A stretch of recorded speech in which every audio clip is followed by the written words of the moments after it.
Welcome my YouTube channel. आज हम लोग हिंदी का एक बहुत ही इम्पोर्टेंट चैप्टर शुरू करने वाले हैं। यह है हिंदी व्याकरण का पहला पाठ वर्णमाला। इस विषय से विभिन्न एग्जामों में बहुत सारे क्वेश्चन आते रहते हैं। आप देखेंगे कि कंपटीशन में हो गया, जैसे सीजीएल हो गया, इन ये टीचर का एग्ज़ाम हो गया, जेएसएससी हो गया, रेलवे हो गया, एसएससी हो गया। बहुत सारे एग्जामों में आप देखेंगे कि इस विषय से बहुत सारे क्वेश्चन आते हैं और ये स्कोरिंग भी होते हैं। 9th-10th के बोर्ड के एग्ज़ाम में, 7-8 क्लास के एग्ज़ाम में, ये सारे एग्ज़ाम में इस चैप्टर से बहुत सारे क्वेश्चन आते रहते हैं। तो हम लोग शुरू करने वाले हैं ये वर्णमाला। वर्णमाला में हम लोग देख रहे हैं कि किस तरह के क्वेश्चन आते हैं, हम यहाँ पर ये देखेंगे और बहुत सारे क्वेश्चन को हम लोग देखने वाले हैं। ये है हिंदी व्याकरण का वर्णमाला, ठीक है। तो वर्णमाला क्या होता है, इसके बारे में हम लोग विस्तार से भी जानेंगे। वर्ण कितने प्रकार के होते हैं, ये सब को हम लोग जानेंगे। सबसे पहले इसके बेसिक नॉलेज को जानते हैं। यहाँ पर कुछ कुछ टर्म है जिसको हम जानने का प्रयास करते हैं। भाषा की सार्थक इकाई को हम वाक्य कहते हैं। वाक्य की छोटी इकाई उपवाक्य होता है। उपवाक्य की छोटी इकाई पदबंध कहलाता है। पदबंध की छोटी इकाई पद या शब्द कहलाता है। पद की छोटी इकाई अक्षर कहलाता है। अक्षर से छोटी इकाई ध्वनि या वर्ण। इस तरह से वाक्य से लेकर के ध्वनि वर्ण तक उपबंध पदबंध ये सारे एक लाइन में होते हैं और ये उल्टा पलटा दिया हो रहता है एग्जाम में, हमको इसको सजाना रहता है। सबसे छोटा होता है ध्वनि वर्ण और सबसे बड़ा हो गया वाक्य, ठीक है। तो वाक्य से ध्वनि वर्ण तक एक लाइन में इस तरह से सजाना होता है और एग्जाम में ये आते रहता है। तो ध्वनि वर्ण सबसे छोटी इकाई हो गई, यानी भाषा की सबसे छोटी इकाई कौन है, ध्वनि या वर्ण। भाषा की सबसे छोटी इकाई कौन होगा, तो इसका आंसर हो जाएगा, अभी आप देख रहे हैं, वाक्य से उपबंध पदबंध पद अक्षर ध्वनि वर्ण से लेकर के ध्वनि या वर्ण। तो यहाँ पर भाषा की सबसे छोटी इकाई क्या होगा, ध्वनि वर्ण। अब यहाँ पर दो टर्म आता है, मौखिक भाषा की सबसे छोटी इकाई और लिखित भाषा की सबसे छोटी इकाई। तो मौखिक भाषा के सबसे छोटी इकाई अगर पूछा जाए तो यहाँ पर हो जाएगा ध्वनि, ठीक है। अब यहाँ पर ध्वनि और वर्ण में हमको छांटना होगा कि लिखित भाषा की सबसे छोटी इकाई और मौखिक भाषा की सबसे छोटी इकाई। तो हम मौखिक भाषा की सबसे छोटी इकाई को ध्वनि कहेंगे और लिखित भाषा की सबसे छोटी इकाई को वर्ण कहेंगे, ठीक है। तो इस तरह से एग्जाम में आते रहते हैं, आप इसमें कंफ्यूज नहीं होंगे। ध्वनि और वर्ण में कंफ्यूज नहीं होना है। आप ध्वनि सबसे छोटी इकाई लिखित पूछा जाएगा तो वर्ण हो जाएगा और सबसे छोटी इकाई मौखिक पूछा जाएगा तो ध्वनि हो जाएगा। इस तरह से हम देखते हैं कि भाषा की सबसे छोटी इकाई ध्वनि या वर्ण, लिखित भाषा की सबसे छोटी इकाई वर्ण और मौखिक भाषा की ध्वनि।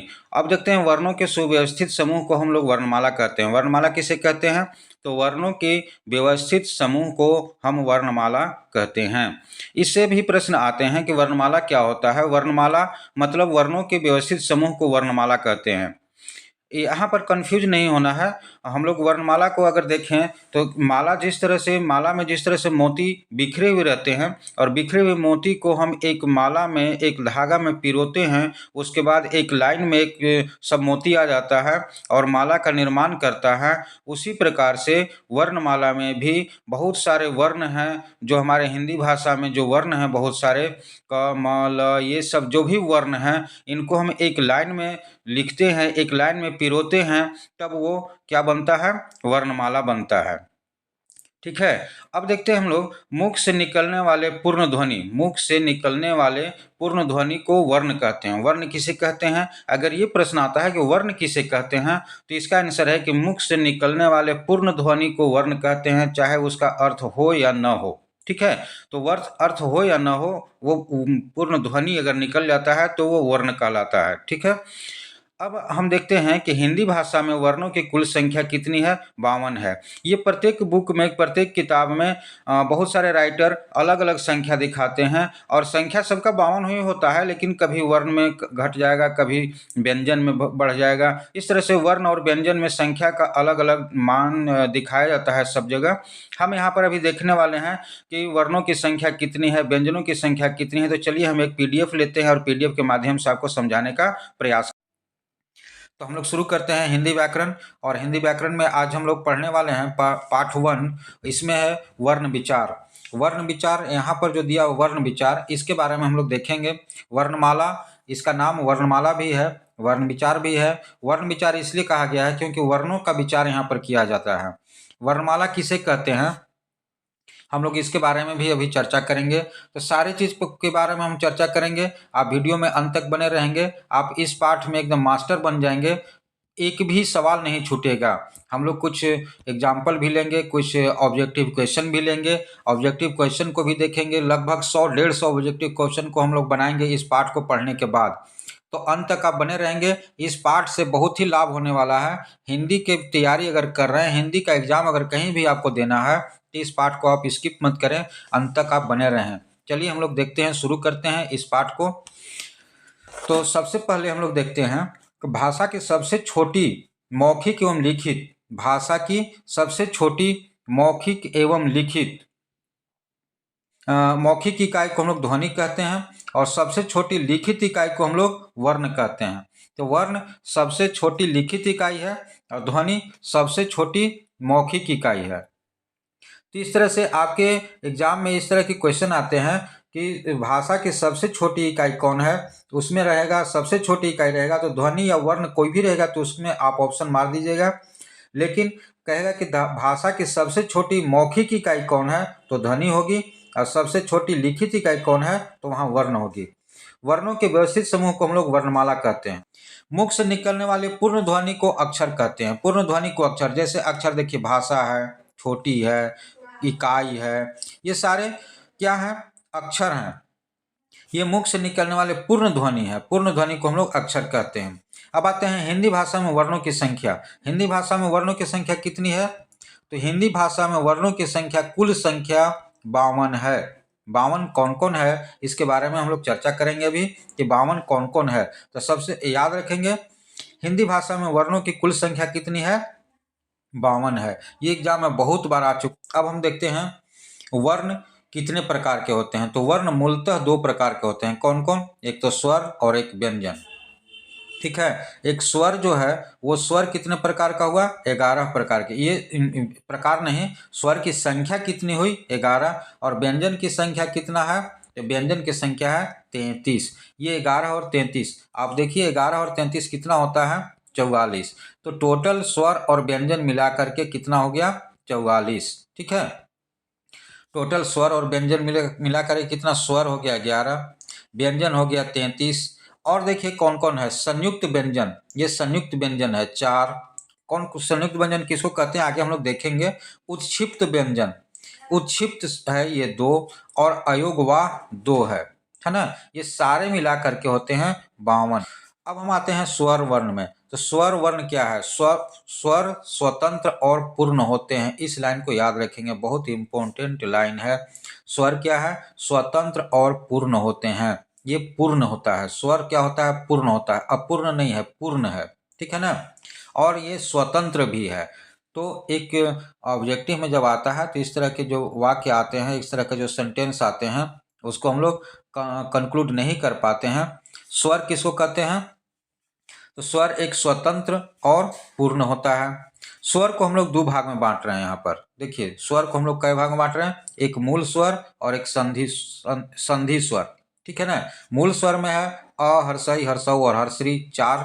ठीक है, संधि स्वर में है आ, दीर्घई, दुर्घौ, ए, ऐ, ओ, औ, 1 2 3 4 5 6 7, 7 है ना। इसमें 4 मूल स्वर में और 7 दीर्घ संधि स्वर में, दोनों मिलकर के 11। स्वरों का वर्गीकरण, हम लोग 3 तरह से स्वर का वर्गीकरण करेंगे।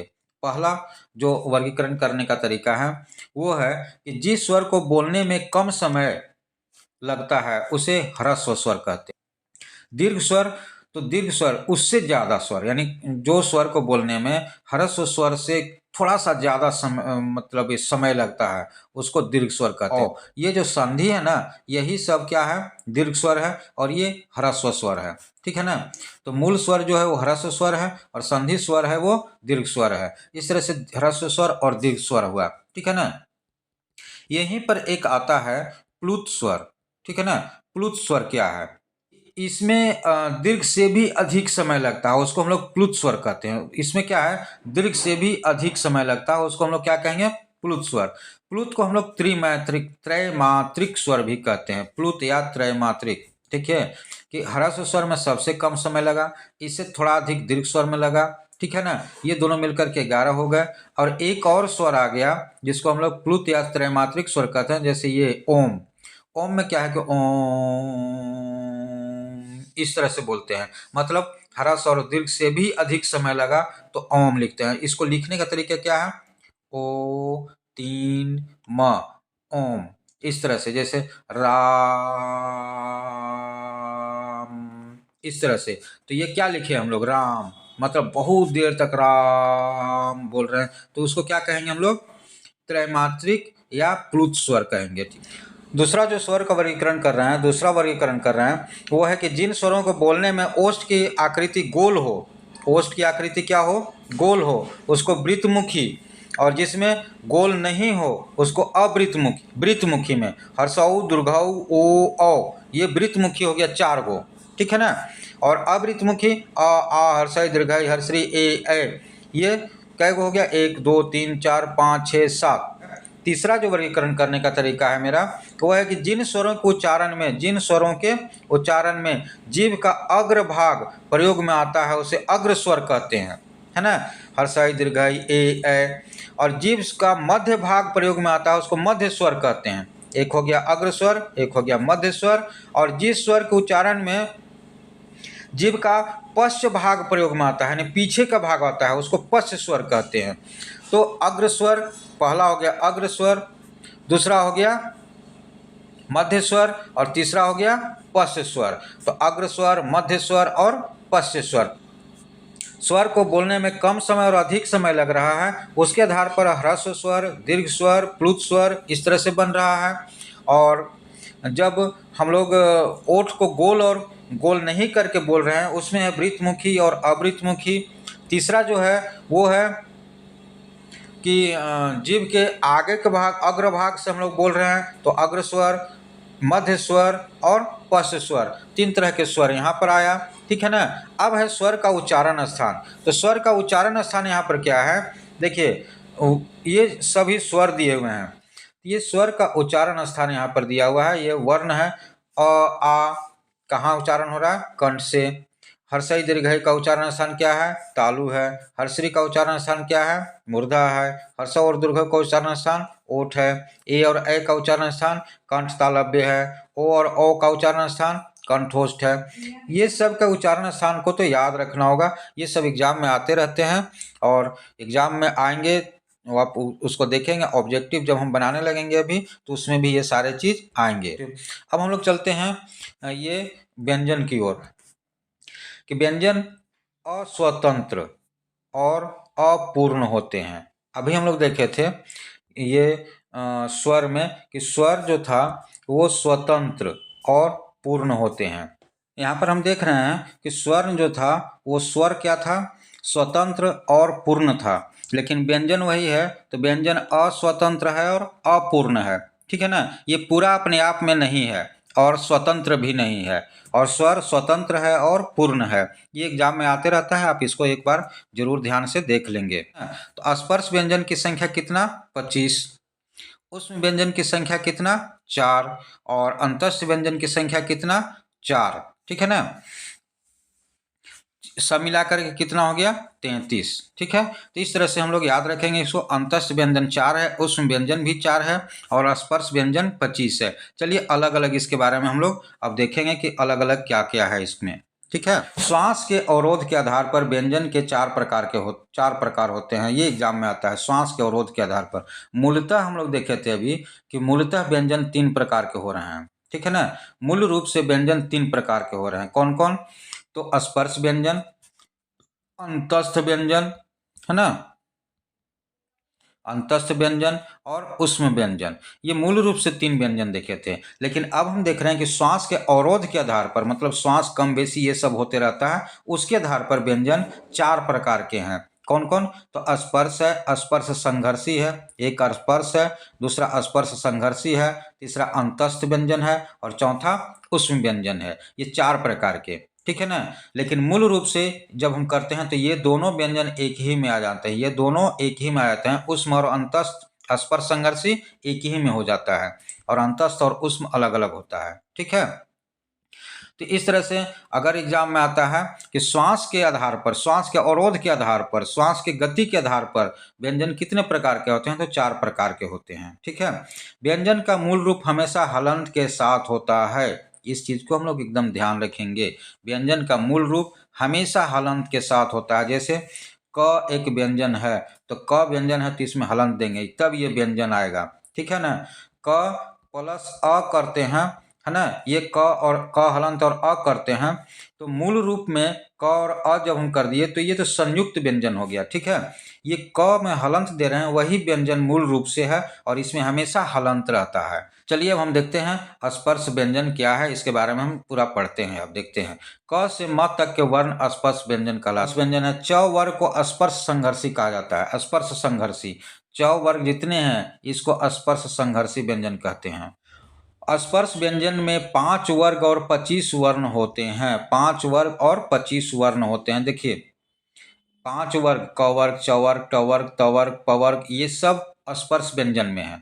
ठीक है, और 25 वर्ण 1 2 3 इस तरह से देखेंगे सब, तो 25 वर्ण। एक वर्ग में 5 व्यंजन है ना, एक वर्ग, क वर्ग में 5, च वर्ग में 5, ट वर्ग में 5, त वर्ग में भी 5, ये सारे, प वर्ग में भी 5, ये सारे, तो सब 25, टोटल कितने हो गए, 25 व्यंजन। यानी कि स्पर्श व्यंजन कितने हैं, 25 हैं, और इसीलिए इसे वर्गीय व्यंजन कहते हैं। वर्गीय व्यंजन क्यों कह रहे हैं, क्योंकि वर्ग में बटे हुए हैं, क वर्ग में, च वर्ग में, प वर्ग में, ट वर्ग में, ये सारे वर्ग में बटे हुए हैं, इसलिए इसको वर्गीय व्यंजन भी कहते हैं। ठीक है, आगे हम लोग देखेंगे इसमें उच्चारण स्थान भी देखेंगे हम इसमें, उच्चारण स्थान सबका है। देखिए क वर्ग का उच्चारण स्थान है कंठ। ठीक है, च वर्ग का उच्चारण स्थान कौन है, तो तालु है। मूर्धा, ट वर्ग का उच्चारण स्थान मूर्धा है। त वर्ग का उच्चारण स्थान दंत है। प वर्ग का उच्चारण स्थान ओष्ठ है। में जिन व्यंजनों के उच्चारण में श्वास वायु अधिक मात्रा में निकले उसे महाप्राण कहते हैं। श्वास वायु अधिक मात्रा में निकले उसको महाप्राण कहते हैं। महाप्राण, देखिए महाप्राण, महाप्राण, 2 लाइन में, तो श्वास वायु अधिक मात्रा में निकले उसको क्या कहते हैं, महाप्राण। ये सारे महाप्राण के कॉलम, ये सारे महाप्राण के कॉलम, यानी कि इतने ही महाप्राण। और जिन व्यंजनों के उच्चारण में श्वास वायु कम मात्रा में निकले उसको अल्प प्राण कहते हैं। यहाँ पर अल्प प्राण देखिए, ये सारे अल्प प्राण हो गए, ये सारे अल्प प्राण हो गए, ये सारे अल्प प्राण हो गए, है ना। तो श्वास वायु कम मात्रा में निकल रहा है तो अल्प प्राण, अधिक मात्रा में निकल रहा है तो महाप्राण। ठीक है ना, तो इस तरह से अल्प प्राण और महाप्राण है। ठीक है, तो अल्प प्राण और महाप्राण समझ गए। अब आगे चलते हैं, जिन व्यंजनों के उच्चारण में श्वास वायु स्वर तंत्रियों से बिना टकराए मुख से बाहर आती है उसे अघोष कहते हैं। अघोष किसको कहेंगे, तो इसमें है कि श्वास वायु स्वर यंत्रियों से बिना टकराए, स्वर यंत्रियों से बिना टकराए मुख से बाहर आती है तो उसको अघोष, और टकरा करके स्वर यंत्रियों से टकरा करके बाहर आती है तो उसको कहते हैं सघोष। तो ये सारे सघोष हैं, और सघोष में स्वर यंत्रियों से टकरा करके बाहर निकल रही है। ठीक है, सघोष में क्या है, स्वर यंत्री से टकरा करके बाहर निकल रही है, तो ये सारे सघोष हो गए। ये सारे कौन हो गए, सघोष। ठीक है, ग घ अंग, ज झ इय, और ड ढ मूर्धनि न, द ध दंत न, ब भ म, ये सारे कौन हो गए, सघोष हो गए। इसमें स्वर यंत्री से टकरा करके हवा निकल रहा है बाहर में, सांस निकल रहा है बाहर में। ठीक है, अघोष में स्वर यंत्री से बिना टकराए हुए बाहर निकल जाती है। तो हम लोग यहाँ पर 2 3 4 चीज पढ़े। क्या क्या पढ़े, एक तो हम लोग पढ़े कि अल्प प्राण क्या होता है, दूसरा पढ़े महाप्राण क्या होता है, अल्प प्राण और महाप्राण के बारे में पढ़े। फिर हम लोग अघोष और सघोष के बारे में पढ़े कि अघोष और सघोष क्या होता है। ठीक है, फिर हम लोग देखे वर्ग कितने प्रकार के हो रहे हैं, तो क वर्ग, च वर्ग, ट वर्ग, प वर्ग, ये सब हैं। फिर इसका उच्चारण स्थान हम लोग देखे यहाँ पर, और क्या हम लोग देखे, और हम लोग देखें वर्गीय व्यंजन स्पर्श संघर्षी, एक बहुत ही महत्वपूर्ण चीज, स्पर्श संघर्षी, क्योंकि स्पर्श सांस के अवरोध के आधार पर व्यंजन 4 प्रकार के जब दिया गया उसमें एक दिया गया स्पर्श, तो स्पर्श में सारे स्पर्श में है, सारे स्पर्श में है। ठीक है ना, लेकिन केवल च वर्ग जो था वो था स्पर्श संघर्षी। ठीक है, केवल चवर्ग स्पर्श संघर्षी था। अंतस्थ व्यंजन और उष्म व्यंजन। अंतस्थ व्यंजन जिन वर्णों का उच्चारण स्वर व्यंजन के मध्य होता है, स्वर व्यंजन के मध्य होता है, उसको अंतस्थ व्यंजन कहते हैं। य र ल व, ये 4 ही है अंतस्थ व्यंजन, 4। ठीक है, अंतस्थ व्यंजन कितने हैं? 4। ठीक है, य और व, देखिए य र ल व में य और व, देखिए य और व, ये 2 कौन है? अर्धस्वर हैं। अर्धस्वर, ये एग्जाम में आता है। अर्धस्वर कौन है? तो अर्धस्वर कौन है? य और व अर्धस्वर है। र को लुंठित कहते हैं, लुंठित, और ल को पार्श्विक कहते हैं। ठीक है ना। तो हम लोग अंतस्थ व्यंजन को 3 तरह से 3 भाग में बांटे। पहला भाग हो गया अर्धस्वर का। अर्धस्वर य र ल व में से कौन हो गया? तो य और व अर्धस्वर हो गया। र को हम लोग लुंठित कहते हैं और ल को हम लोग पार्श्विक कहते हैं। और इसका उच्चारण स्थान देखिएगा तो य का उच्चारण स्थान है तालु, र का दंत है ना, ल का भी दंत, और व का दंत और ओष्ठ दोनों है, दंत और ओष्ठ है। अब हम देखते हैं उष्म व्यंजन। उष्म व्यंजन भी 4 है, उष्म व्यंजन भी 4 है। जिस तरह से अंतस्थ व्यंजन 4 था, उस तरह से उष्म व्यंजन भी 4 है। ठीक है, उष्म व्यंजन 4 कौन कौन है? तालव स, मूर्धन्य स, दंत स और ह, ये उष्म व्यंजन 4 है। जिन व्यंजनों के उच्चारण में वायु किसी विशेष स्थान पर रगड़ खाती है, उसे उष्म या संघर्षी व्यंजन कहते हैं। देखिए, उष्म या संघर्षी व्यंजन दोनों तरह का इसका नाम आ गया है। उष्म व्यंजन कहते हैं या संघर्षी व्यंजन कहते हैं। ठीक है, तो संघर्षी व्यंजन किसे कहते हैं? संघर्षी व्यंजन कौन कौन है? इनमें से संघर्षी व्यंजन को छांटिए, इस तरह के सवाल आता है। ठीक है, जैसे लिख देगा, एक स दे देगा बीच में, एक दे देगा स, क, ग, स, इसमें संघर्षी व्यंजन कौन है, इसमें संघर्षी व्यंजन कौन नहीं है, इस तरह के सवाल आते रहता है एग्जाम में। ठीक है, तो ऐसा ऐसा सवाल जब आता है तो हम लोग उसको अलग अलग छांटते हैं। जब हम जानेंगे तब तो छांट पाएंगे। इसका उच्चारण स्थान कौन कौन है? तो तालव स है, तालु से, दन स है, मूर्धा से, नहीं मूर्धन स, मूर्धा से, दंत स, दांत से, ह कंठ से। ठीक है, इसका नाम ही है तालव्य स, तालु, मूर्धन स, मूर्धा, दंत स, दांत, है ना, इसका नामे से उच्चारण का स्थान दिया हुआ है। इस तरह से सबका उच्चारण स्थान हम लोग देख लिए कि उच्चारण स्थान कौन कौन है। ठीक है, अब देखते हैं हम लोग कि 2 असमान व्यंजनों के योग से बने वर्ण संयुक्त वर्ण कहलाते हैं। संयुक्त वर्ण, 2 असमान व्यंजनों के योग से बने वर्ण को संयुक्त वर्ण कहते हैं। असमान व्यंजन मतलब एक समान व्यंजन नहीं, जैसे क और स दोनों अलग अलग व्यंजन है, त और र दोनों अलग अलग व्यंजन है, इसके संयोग से बना हुआ है, बीच में जोड़, दोनों को जोड़ते हैं, दोनों को संयोग करते हैं, एक साथ मिलाते हैं, तब जाकर के छ बनता है, तब जाकर के त्र बनता है। तो इस तरह से 2 असमान वर्ण व्यंजनों के संयोग से जो बनता है, वर्ण बनता है, उसको संयुक्त वर्ण कहते हैं। ठीक है ना, ये 4 संयुक्त वर्ण होते हैं। कौन कौन? छ, त्र, ज्ञ और स्र। अब आता है उक्षिप्त वर्ण। उक्षिप्त वर्ण या विकसित वर्ण, इसको कहते हैं हिंदी में विकसित हुए वर्णों को उक्षिप्त या विकसित वर्ण कहते हैं। अड़ और ढ भी उक्षिप्त वर्ण कहलाते हैं। अब हम देखते हैं नीचे दिया हुआ है अयोगवाह। ये क्या है? एक अयोगवाह। ठीक है, तो अयोगवाह क्या चीज है? वे वर्ण जो न तो स्वर होते हैं और न ही व्यंजन होते हैं, उसको अयोगवाह कहते हैं। न ये स्वर है और न व्यंजन है, जैसे अंग और अ, ये क्या है? अयोगवाह है, ये स्वर और व्यंजन कुछ नहीं है। ठीक है ना, तो इसको हम लोग कहेंगे अयोगवाह। ठीक है, अंग को अनुस्वार नाक से, अंग, देखिए अंग, ये अंग बिंदी दे रहे हैं, और एक होता है अनुनासिक जो नाक और मुख से, जैसे आंख हम लोग लिखते हैं तो ये आंख में चंद्र बिंदु देते हैं, तो ये नाक और मुख से दोनों से ये इसका उच्चारण होता है। और अह को विसर्ग यानी कंठ से उच्चारण होता है। तो इस तरह से ये अयोगवाह हुआ। ठीक है,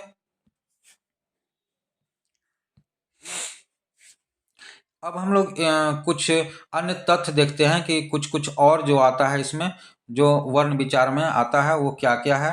देखिए, उच्चारण करते समय जब किसी अक्षर पर विशेष बल दिया जाता है, उच्चारण करते समय जब किसी बल पर विशेष बल दिया जाता है तो उसको बलाघात या स्वराघात कहते हैं। ठीक है ना, तो बलाघात या स्वराघात एक ही चीज है। किसी अक्षर पर विशेष बल देते हैं तब हम उसको कहते हैं बलाघात। 2 या 2 से अधिक व्यंजन एक साथ झटके से उच्चारित होने पर व्यंजन गुच्छ या संयुक्ताक्षर कहा जाता है। यहाँ लिखा हुआ है क्यारी, तो क्या, ये देखिए एक व्यंजन क और एक व्यंजन य, दोनों एक झटका से एक साथ उच्चारण हो रहा है, क्या, तो क और य दोनों मिल करके उच्चारण हो रहा है, इसीलिए इसको क्या कहे हम लोग, व्यंजन गुच्छ या संयुक्ताक्षर कहते हैं। जब दो समान व्यंजनों का योग होता है तो उसे द्वित्व व्यंजन कहते हैं। जैसे यहाँ पर समान व्यंजन है कि नहीं, नहीं है, समान व्यंजन नहीं है, यह क अलग व्यंजन है और यह अलग व्यंजन है, तो ये समान व्यंजन के अंतर्गत नहीं आता है। लेकिन जैसे हम लोग कहते हैं कुत्ता, न कुत्ता, तो ये कुत्ता में क्या है, दो त मिल रहे हैं, एक त आधा और एक त पूरा, तो ये कुत्ता बनता है।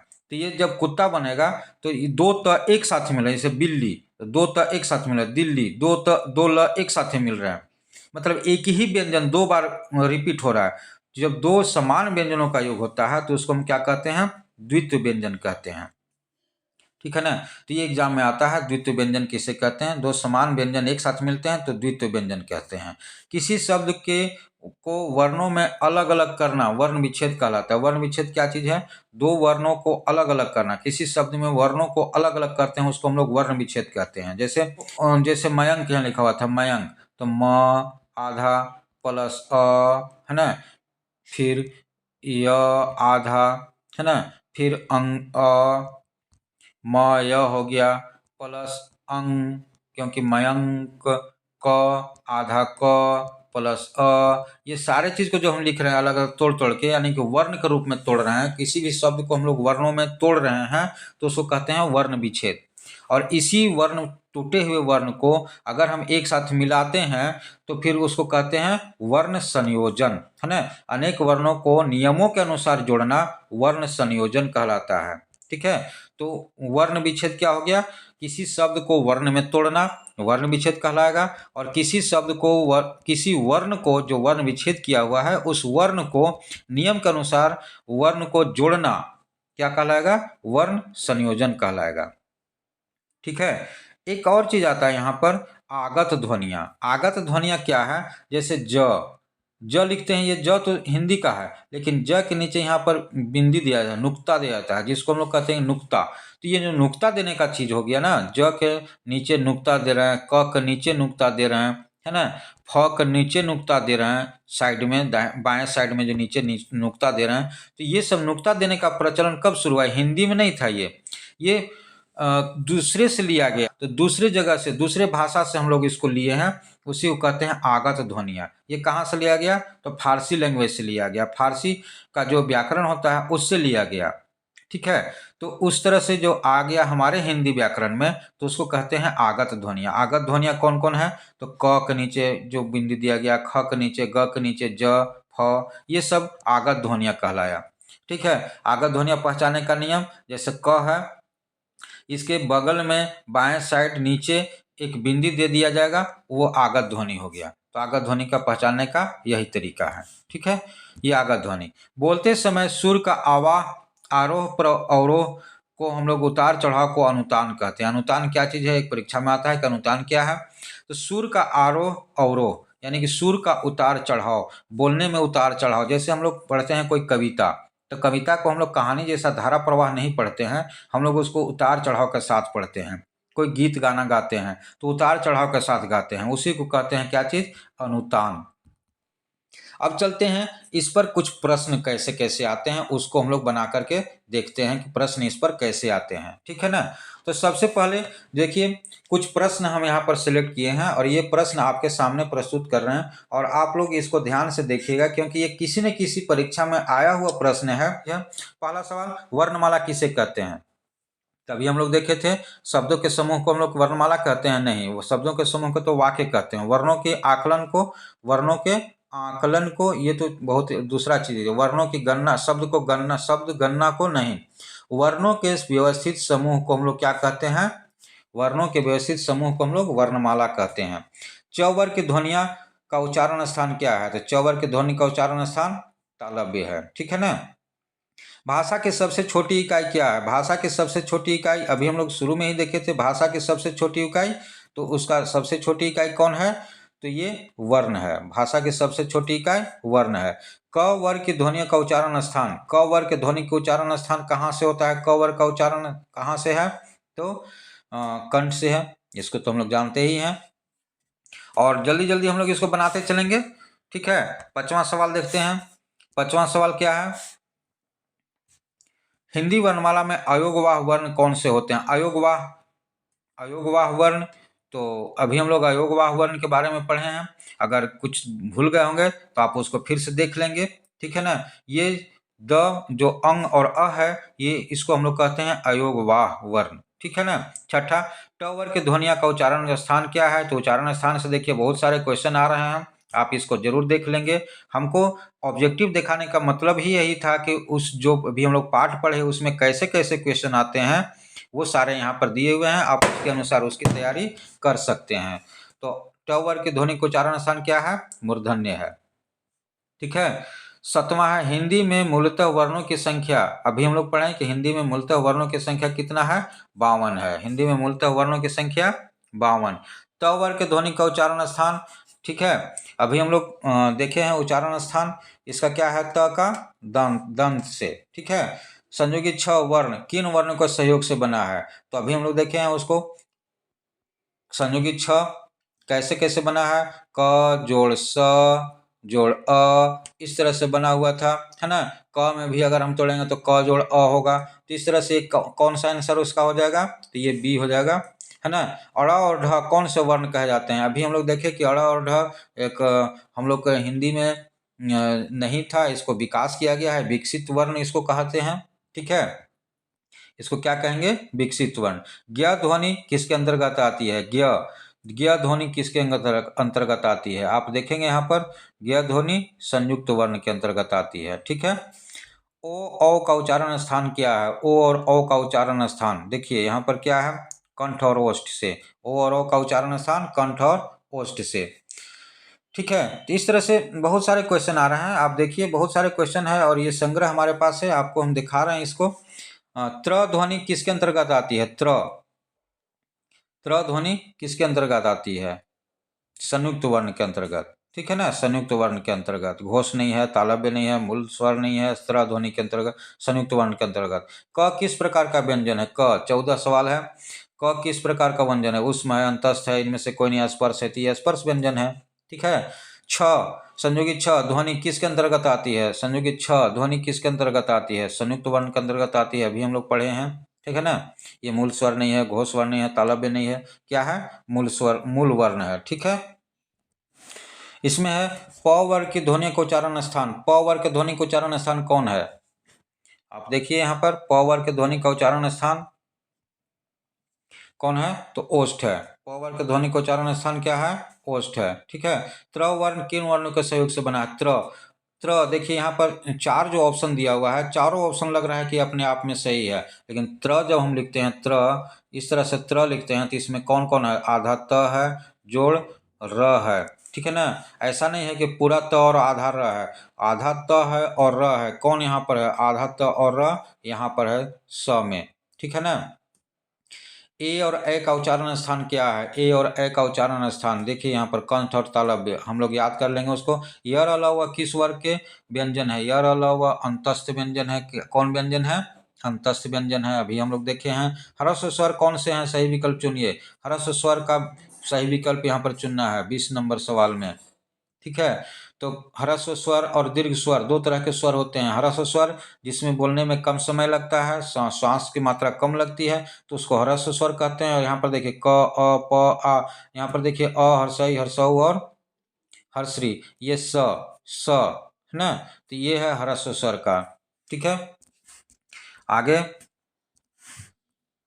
21 नंबर सवाल, निम्नलिखित में से कौन एक संयुक्त व्यंजन नहीं है? संयुक्त व्यंजन कौन नहीं है? देखिए 21 का संयुगी छ त्र ज्ञ मूर्धन स, मूर्धन स ये नहीं है, संयुक्त व्यंजन ये नहीं है, ठीक है। ये तो मूर्धन स नहीं है। संयुक्त व्यंजन छ, त्र और ज्ञ है। वर्ण विभाजन कहलाता है। वर्णों का विभाजन हम लोग क्या करते हैं, वर्णों का विभाजन करते हैं तो उसको क्या कहते हैं, वर्णों को पृथक पृथक करना, यानी कि ब। हिंदी वर्णमाला में स्वरों की कुल संख्या हम लोग अभी याद किए थे, वर्णमाला में स्वरों की कुल संख्या कितना, 11। ठीक है। तो इस तरह से देखिए बहुत सारे सवाल आ रहे हैं और उसी से आ रहे हैं जो हम लोग अभी पढ़े हैं। वर्ण संयोजन कहलाता है। वर्ण संयोजन क्या कहलाता है, शब्दों को पृथक करना, वर्णों को पृथक करना, वर्णों को जोड़ना, इनमें से कोई नहीं। तो वर्ण संयोजन वर्णों को जोड़ना कहलाता है। दीर्घ स्वरों को का समूह चुनिए। दीर्घ स्वर और मतलब ह्रस्व स्वर और दीर्घ स्वर। तो दीर्घ स्वर इसमें कौन है, उसका समूह कौन है, उसको हम लोग को चुनना है। ठीक है।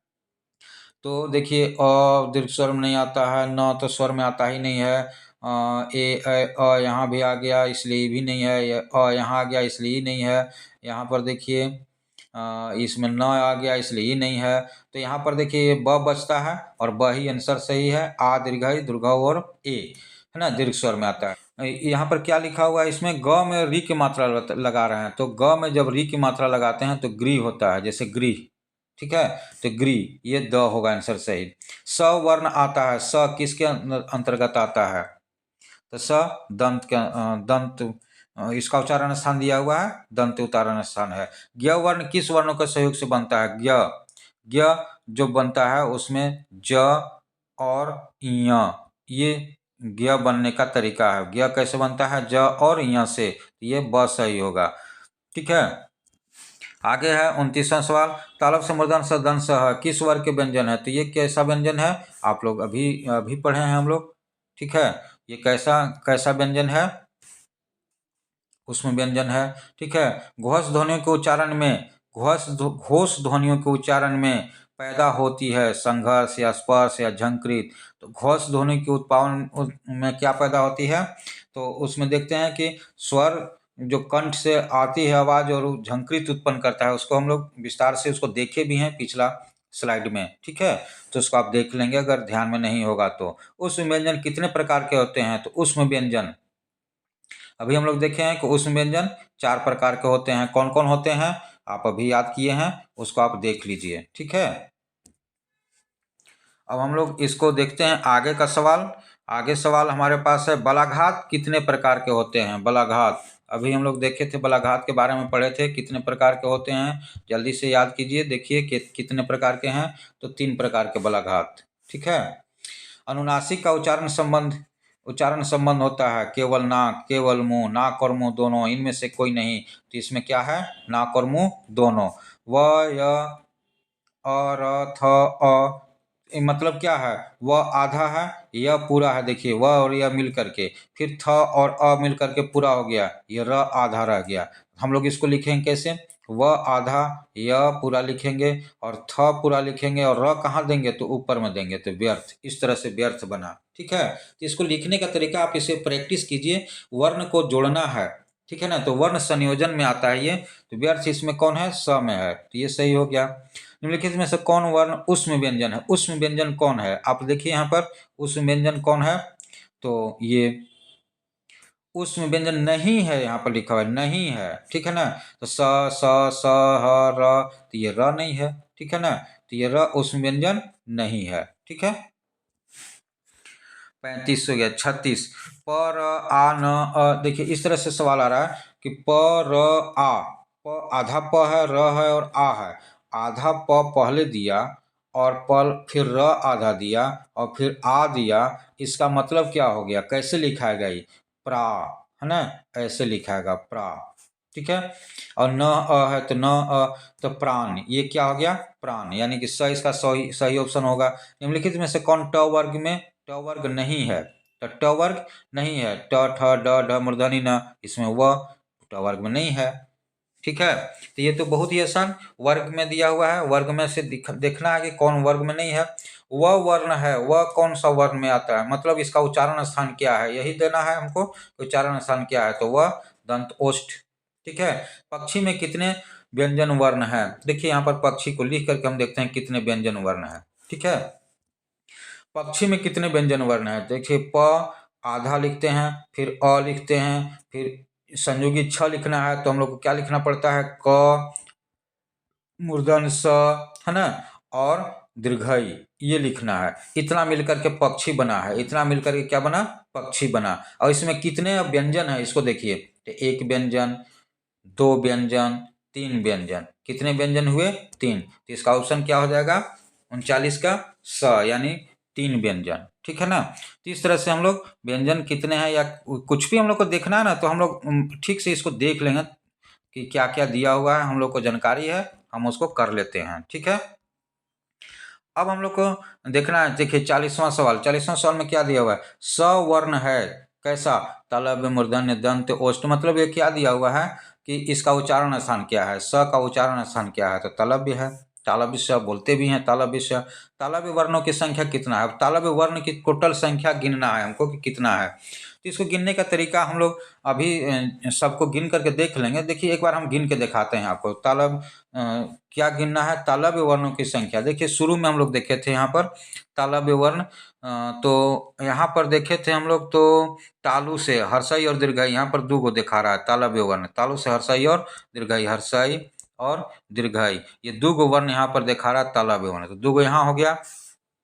ठीक है। इस तरह से यहाँ पर आया तो तालव्य वर्ण यहाँ पर हम लोग देखे थे, यहाँ पर कौन कौन है, च है, छ है, ज है, झ है और इय है। मतलब 5 गो यहाँ हो गया। तो तालव्य वर्ण यहाँ पर कितना हो गया, 5। 5 और 2 कितना हो गया, 5 और 2 पहले देखे थे 7 हो गया टोटल। और कहीं था तालव्य वर्ण, तो तालव्य वर्ण और हम देखे हैं यहाँ पर। देखिए तालव्य वर्ण, देखिए यहाँ पर तालव्य वर्ण, देखिए तालु से, तालु से, यह तालु से हम लोग देखे, और तालव्य स तालु से हम लोग देखे, यह देखे तालु से, तालव्य स देखे तालु से, यानी दो गो यहाँ पर हो गया। तो 7 वहाँ था और 2 यहाँ हो गया। कितना हो गया टोटल, 9। तो टोटल तालव्य वर्ण की संख्या कितना हो गया, 9। टोटल तालव्य वर्ण की संख्या कितना है, 9। ठीक है ना। तो अभी हम लोग जो देखे तालव्य वर्ण की संख्या कितना है, 9 है। हम लोग गिन लिए ना वहां से देख करके, आप भी आप पीछे देख करके इसको याद कर लीजिए, उसको गिन लीजिए। तालव्य वर्णों की संख्या कितना, 9, यानी कि ब सही होगा। अब आगे देखते हैं 42वां सवाल में, प आ ई च आ ल ई, मतलब इसको जोड़ना है। तो प और आ हो गया पा, ये क्या हो गया, पा। इय हो गया, मतलब इसको इय को हम लोग आधा इय ऐसे लिख सकते हैं, और च और आ को हम लोग चा लिखेंगे, चा, है ना। पांचा, और ल और दीर्घई हो गया ली, पांचाली। तो पांचाली यहाँ पर देखिए, इसको अनुस्वार दे दीजिए, यानी पांचाली, बस सही हो जाएगा इसका आंसर। च छ ज झ उदाहरण है, च छ ज झ कैसा है, स्पर्शी व्यंजन, स्पर्शी संघर्षी व्यंजन, स्पर्शी व्यंजन के, अंतस्थ व्यंजन के। तो हम लोग इसको देखे थे कि च छ च वर्ग जितना था वो स्पर्शी संघर्ष व्यंजन, संघर्ष स्पर्शी संघर्षी व्यंजन च वर्ग कहलाता था। यही सही है। च छ ज झ इय, ये चारों पांचों जो व्यंजन है, ये क्या है, स्पर्शी संघर्षी व्यंजन है। ठीक है। तो इस तरह से इसका 43 का आंसर ब हो जाएगा। जिह्वा द्वारा श्वास के अवरोध के आधार पर, ये सवाल देखिए 44वां सवाल, कि जिह्वा द्वारा श्वास के अवरोध के आधार पर व्यंजनों को कितने भागों में बांटते हैं। तो श्वास के अवरोध के आधार पर व्यंजन को हम लोग 4 भाग में बांटे थे। अभी हम लोग देखे थे कि 4 भाग में उसको बांट रहे थे। एक तो हो गया स्पर्श व्यंजन, संघर्षी व्यंजन, और हम लोग 4 भाग में उसको बांटे थे, है ना, अंतस्थ व्यंजन और ऊष्म व्यंजन। तो वो 4 भाग में यहाँ पर बांटे थे। इसका ऑप्शन क्या हो जाएगा, 4। ठीक है। 45 सवाल देखिए, आ र य, आ र य आ। तो आ तो शुरू में आ हो गया, और र और य आ रहा है, और आ रहा है तो या हो गया, है ना, आर्या हो गया, आर्या। ठीक है। व और अ हो गया व। ठीक है। और र और त और र है, तो त और अ तो त हो गया, और र यहाँ पर बीच में रह गया तो ये आ जाएगा रेफ में। तो क्या हो गया, आर्यावर्त। ठीक है ना, क्या हो गया, आर्यावर्त। अब इसमें ना आर्यवर्त यहाँ भी दिया हुआ, आर्यवर्त, आरा ये दिया, आर्यव्रत दिया। तो ये सब ध्यान से हम लोग देखेंगे कि व्यंजनों का जो मेल होता है ना, वो कैसे होता है। स्वरों का जो मेल होता है, स्वर स्वर स्वर स्वर सब मिल रहे हैं तो कैसे मिलते हैं, उसको ध्यान से देख लेंगे। चलिए इसको हम थोड़ा सा और विस्तार से देख लेते हैं, आर्यावर्त यहाँ पर कैसे बना। ठीक है।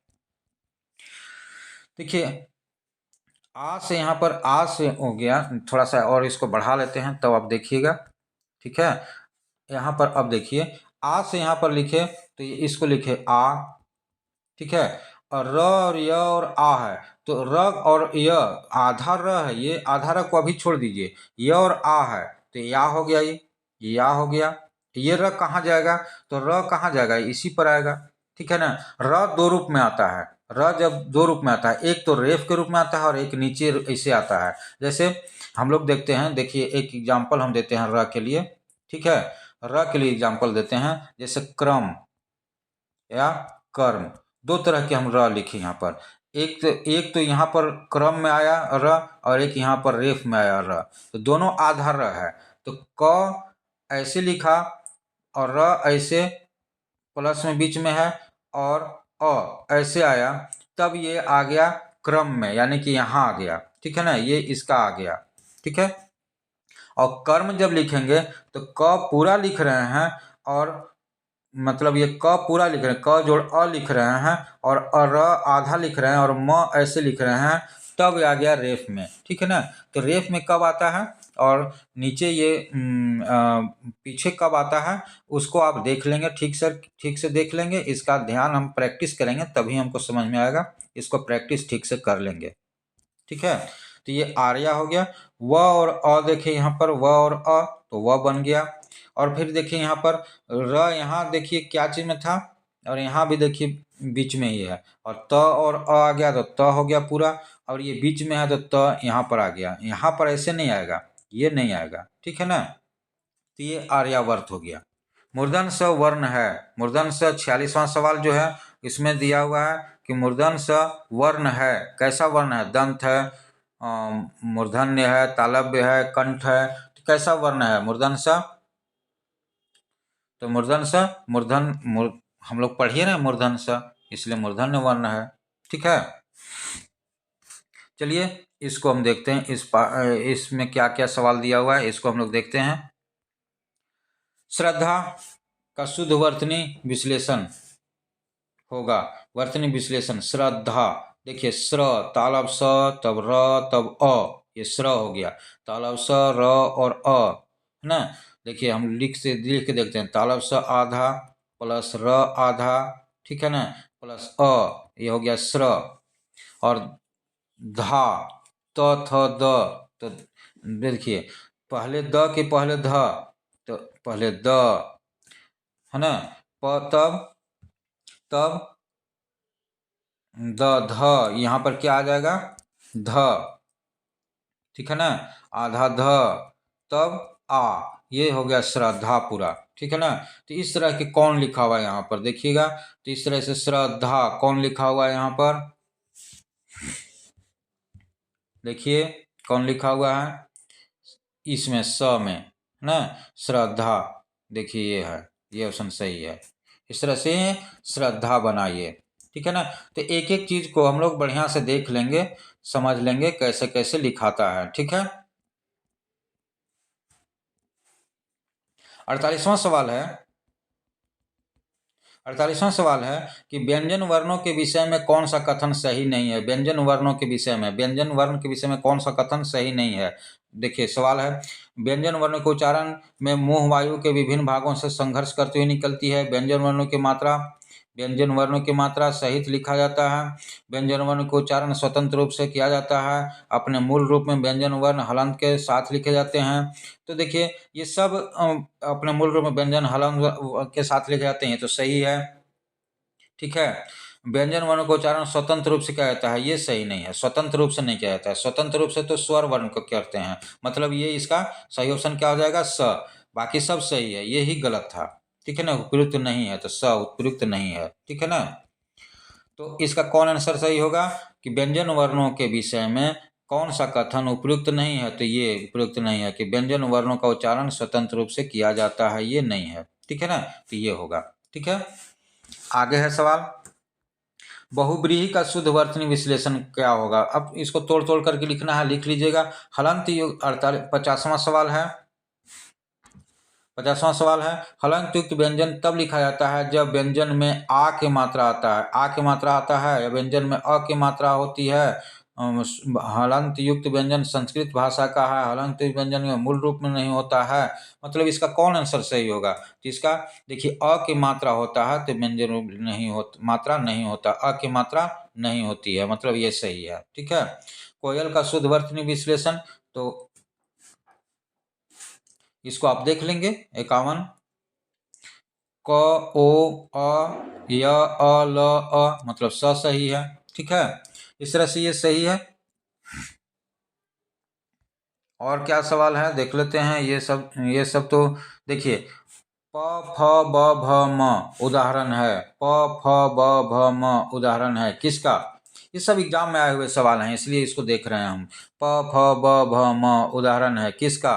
तो ओष्ठ व्यंजन के। इसका सही आंसर क्या होगा? ओष्ठ व्यंजन के। ठीक है, इस तरह से ये सवाल सब आए, है ना। आगे देखते हैं अगला जो पेज है उसमें क्या क्या है सवाल। इसमें सवाल देख रहे हैं क्या क्या है। श्रृंगार का महाप्राण व्यंजन कौन कौन है? इनमें से कौन अल्पप्राण ध्वनियां है? अ और आ का उच्चारण स्थान क्या है? अ और आ का उच्चारण स्थान क्या है? अभी हम लोग देखे थे। इसका सही आंसर क्या हो जाएगा? कंठ। और आ का उच्चारण स्थान क्या हो जाएगा? कंठ। स्वर सहित व्यंजन, स्वर सहित और स्वर रहित। स्वर रहित और स्वर सहित मतलब क्या होता है? जिसके साथ स्वर मिला हुआ है उसको स्वर सहित कहेंगे, और जिसके साथ स्वर नहीं है उसको स्वर रहित कहेंगे। तो स्वर सहित व्यंजन यहाँ पर 62 का क हो जाएगा, मतलब ये होगा आंसर सही। जिन वर्णों का उच्चारण नाक तथा मुंह से होता है वो क्या कहलाता है? जिन वर्णों का उच्चारण नाक और मुंह से होता है उसको क्या कहते हैं? तो अनुनासिक कहते हैं। ध्यान रखेंगे इस सब चीज को, एक एक छोटा छोटा चीज है जिसको हम लोग ध्यान रखेंगे। व्यंजन गुच्छ वाला शब्द, ये देखिए 64 सवाल बहुत ही इंपॉर्टेंट। र से पूर्व यदि स्वर रहित व्यंजन है तो र का प्रयोग किया जाता है। स्वर रहित व्यंजन है तब र का। स्वर रहित व्यंजन मतलब क्या? स्वर रहित मतलब स्वर है ही नहीं है, तो क्या हो जाएगा?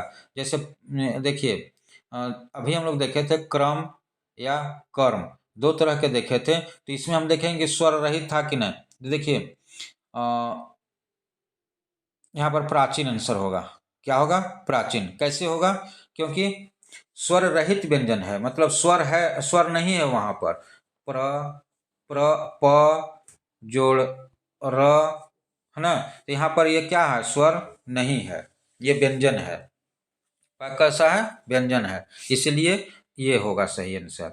व्यंजन गुच्छ वाला शब्द है। व्यंजन गुच्छ वाला शब्द कौन है? व्यंजन गुच्छ वाला शब्द तो क्यारी। व्यंजन गुच्छ वाला शब्द क्या है? क्यारी। ठीक है ना। आगे हम लोग देखते हैं इसमें और कुछ है। किन वर्णों को उच्चारणों में कम वायु कम समय लगता है? देखिए, किन वर्णों को उच्चारणों में कम वायु तथा कम समय लगता है? तो अघोष में, महाप्राण में, अल्प प्राण में, दीर्घ प्राण में। तो हम लोग अभी जानते हैं कि अल्प प्राण में कम वायु और कम समय लगता है। पश्च स्वर किसको कहते हैं? देखिए, एक एग्जाम आ ही गया सवाल। पश्च स्वर किसको कहते हैं? तो पश्च स्वर ह्रस्व को कहते हैं। संयुक्त अक्षर कौन है इसमें? संयुक्त अक्षर तो देखिए, बिल्ली, दिल्ली, मिट्टी, ये सब ना एक ही व्यंजन के मेल से बने हैं। एक ही व्यंजन के मेल से ये व्यंजन म और ह दो तरह के व्यंजन के मेल से बने हैं। तो यहाँ पर ऑप्शन क्या हो जाएगा? 68 का ऑप्शन क्या हो जाएगा आंसर सही? कुम्हार। ये दोनों, ये तीनों जो ऑप्शन है, बिल्ली, दिल्ली, मिट्टी, ये एक ही व्यंजन से मिलकर के बने हैं। तो इसका ऑप्शन ये नहीं होगा, संयुक्ताक्षर कुम्हार होगा। ठीक है ना। अब चलते हैं, निम्नलिखित में से नासिक व्यंजन नहीं है। नासिक व्यंजन कौन नहीं है? तो अंग, म, न, थ। तो ये देखिए, इसका ऑप्शन 69 का ऑप्शन क्या हो जाएगा? द, थ। इसमें थ हो जाएगा, इसका ऑप्शन ये हो जाएगा सही। ठीक है, क्योंकि म, अंग और न ये सब नासिक के है। ठीक है, इस तरह से आप देख रहे हैं बहुत सारे क्वेश्चन आ रहे हैं, और बस एक ही पार्ट से हम लोग वहां पर देखे थे, उसी में से सब क्वेश्चन है। इसी तरह से आप बहुत सब चीज़ का हल कर लीजिएगा। एक बार आप स्क्रीनशॉट इसका ले सकते हैं। हम शुरू से 2-3 इसका स्क्रीनशॉट आप ले लीजिए। यहाँ पर देखिए, स्क्रीनशॉट इसका आप ले लीजिए, क्योंकि ये बहुत इंपॉर्टेंट चीज़ है। इसको आप देखिएगा, याद कर लीजिएगा इसको। ठीक है, तो इसका स्क्रीनशॉट आप रख लीजिए। ठीक है, चलिए दूसरा पेज का भी स्क्रीनशॉट आप रख लीजिए। यहाँ भी आप देखिएगा, बहुत ही इंपॉर्टेंट चीज़ है, इसलिए इसका स्क्रीनशॉट रख लीजिए। ये आपके काम लायक है, इसको याद करना होगा। इसका नोट्स आप तैयार कर लीजिएगा, इसको ठीक से पढ़ लीजिएगा। इसको हम विस्तार से समझा भी चुके हैं। ठीक है, इस पेज का भी स्क्रीनशॉट आप रख लीजिए, क्योंकि ये भी आपके लिए बहुत ही इम्पोर्टेंट है। ठीक है, इसको हम विस्तार से समझाए भी हैं और बताए भी हैं पूरा। आप इसको अगर देखे होंगे फिर से आप इस वीडियो को देख सकते हैं, इसको विस्तार से। आप इसका भी स्क्रीनशॉट रख लीजिए। एक और है आपके पास, थोड़ा सा इसमें भी है, क्योंकि ये भी बहुत ज़रूरी है, बहुत इम्पोर्टेंट है। इसका भी स्क्रीनशॉट आप रख लीजिए। ठीक है, तो इस तरह से ये चैप्टर मेरा ख़त्म होता है। और अब आप इसको बढ़िया से देखिएगा, ठीक से देखिएगा, समझ में पूरा आएगा। ये वर्णमाला से संबंधित क्वेश्चन, वर्ण विचार से संबंधित क्वेश्चन पूरा भाग था, और इससे पूरा क्वेश्चन कवर होता है। बहुत एग्जाम में, सभी एग्जाम में कुछ न कुछ क्वेश्चन आते ही रहता है, तो इसको आप जरूर देख लीजिएगा। ठीक है, अब आगे फिर हम